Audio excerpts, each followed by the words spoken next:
Monsieur le lieutenant-gouverneur, Monsieur le Président, Madame la chef de l'opposition officielle, Messieurs et Mesdames les députés de l'opposition, Messieurs et Mesdames les députés du gouvernement, Québécoises et Québécois. Il y a quelques jours à peine, le Québec se retrouvait encore une fois à la croisée des chemins. Nos commettants se sont rendus à l'évidence. Il fallait soit poursuivre avec une équipe en perte de vitesse, soit, pour le salut du Québec, changer de manière de penser et de faire. La population a exprimé son choix et ce sont les Bleus qui ont désormais sa confiance. Cette confiance chaudement exprimée, chérie par nous comme lors de chacun de nos mandats, nous permettra d'entreprendre notre tâche de gouvernance avec rigueur, professionnalisme et respect. Monsieur le Président, le caucus des Bleus est d'inspiration progressiste sans sombrer dans l'intégrisme. Nous considérons que l'État est un outil pour la population, outil pour épauler le démarrage des PME, outil d'entraide aux groupes communautaires, outil pour protéger les droits de la collectivité et de l'individu. Nous savons que nous ne sommes plus à une certaine époque où nos prédécesseurs de toute idéologie confondue pouvaient dépenser sans compter et sans tenir compte des conséquences immédiates de leurs gestes à court et à long terme. Pour nous, depuis plusieurs mandats, nous ne visons pas d'avoir moins d'État, mais bien mieux d'État. Chez les Bleus, nous croyons au sens critique des individus et des collectivités. Nous croyons qu'il est possible d'optimiser les interventions de l'État et nous croyons que celui-ci a toujours sa place et son utilité en ce début de 21e siècle. Monsieur le Président, nous, les Bleus, reconnaissons le rôle majeur des régions dans le développement de notre Québec contemporain. Pensons à l'industrie de transformation de l'aluminium au Saguenay. Souvenons-nous des grands travaux hydroélectriques dans le nord québécois. Concevons la place primordiale des industries forestières et minières en Abitibi-Témiscamingue et à la Côte-Nord. Le développement a permis l'exploitation adéquate de nos ressources naturelles, la création de la richesse et de la distribution de cette dite richesse à la population du Québec. Les Bleus ne sont pas contre la création de la richesse, Monsieur le Président. Suffit d'en rendre dans la distribution adéquate et juste. Nous savons que le Québec a un défi démographique de taille. Nous ne sommes plus à l'époque des familles nombreuses. À une certaine époque, un enfant représentait un investissement à long terme. De nos jours, un enfant est une dépense à long terme. Faire vivre un enfant de sa naissance jusqu'à la fin de son enfance peut coûter, tout compter, environ 200 000 $. Et avec notre rythme de vie occidental, l'idéalisation de la performance à tout prix et du rendement quasi excessif, l'individualisme, voire l'égocentrisme pour certains, il est compréhensible que le fait d'avoir des enfants devienne un pensez-y-bien. Cependant, les chiffres démontrent que prochainement, la fameuse pyramide d'âge va s'inverser. Résultat, une pénurie de main-d'œuvre dans divers domaines et une hausse dramatique des coûts du système de santé.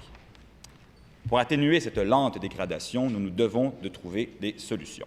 Pour ce faire, notre gouvernement se doit de mettre en place ou d'améliorer des services liés directement à la famille. Garderie publique à contribution réduite, soutien fiscal aux familles, conciliation travail-famille et j'en passe. Or, d'autres solutions se doivent d'être envisagées, car manifestement, celles déjà implantées n'engendrent pas tous les résultats voulus. Il faut oser sortir des sentiers battus et pousser nos réflexions plus loin.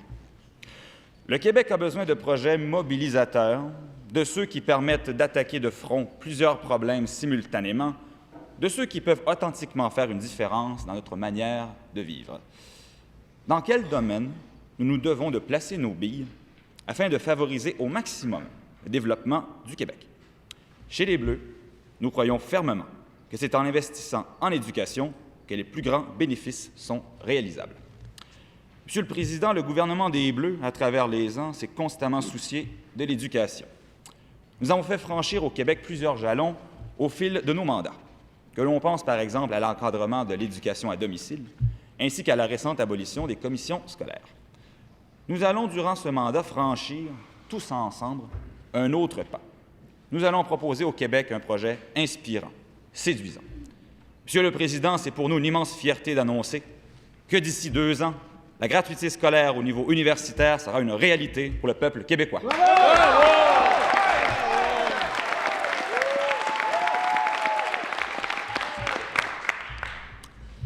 Ce changement constitue une formidable démonstration de l'instauration d'un pacte intergénérationnel au Québec, qui est, à notre avis, le passage obligé vers l'instauration de mesures pour tempérer les effets du choc démographique et du déclin des régions. En favorisant au maximum l'accessibilité aux études et en diminuant l'endettement étudiant, nous sommes convaincus que nous allons favoriser l'augmentation du nombre de naissances, hausser le nombre de diplômés dans des domaines de pointe spécialisés, rendre plus rapide l'accessibilité aux nouveaux diplômés à la propriété et favoriser la rétention régionale en ayant une main-d'œuvre instruite, éduquée et de qualité. Voilà un fantastique exemple d'un levier pour hausser la qualité de vie du peuple québécois.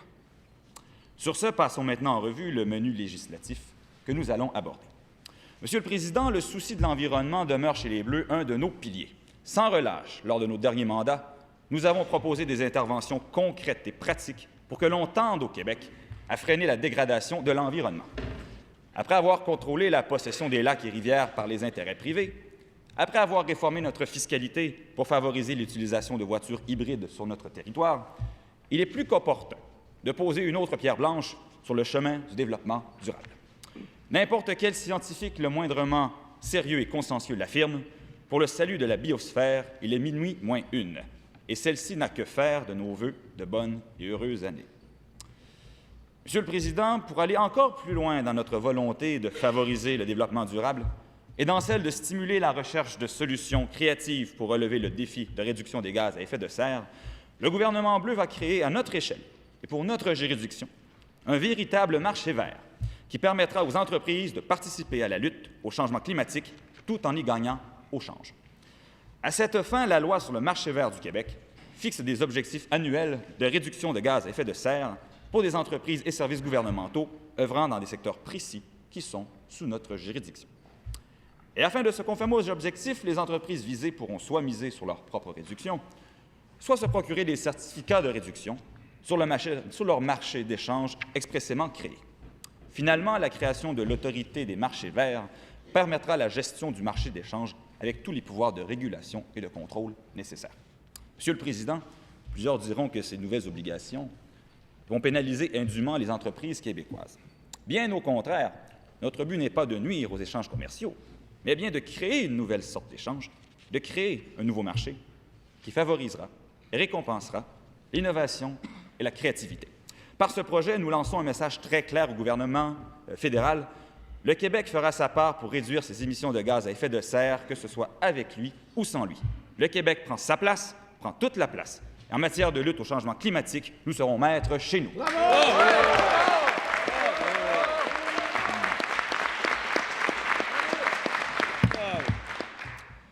Monsieur le Président, dans un tout autre ordre d'idées, l'immigration et l'intégration des communautés culturelles est un autre sujet qui tient à cœur aux Québécoises et Québécois.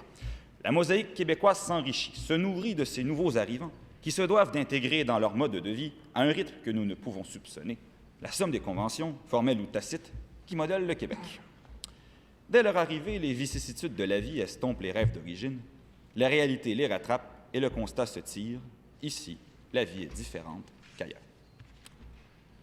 Nous entendons souvent que les gens sont fiers d'être Québécois. Or, personne ne peut être plus fier de ses réalisations que celui qui réussit, après un accomplissement conscient et des efforts soutenus, à atteindre ses buts.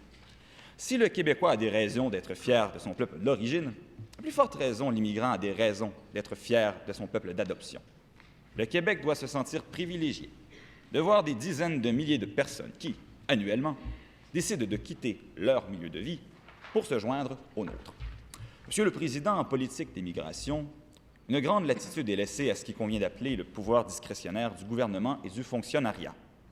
Forcément, une liberté décisionnelle doit être laissée aux exécutants, mais ne serait-il pas mieux, pour le bénéfice mutuel de tous, de baliser certaines actions, de garantir un processus pour la résolution des cas litigieux et pour redresser les torts?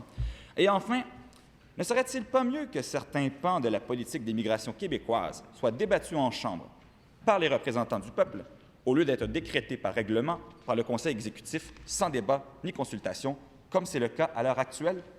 Le gouvernement bleu répond oui, 3 fois oui. Oui à l'équité, oui à la justice, oui à la transparence.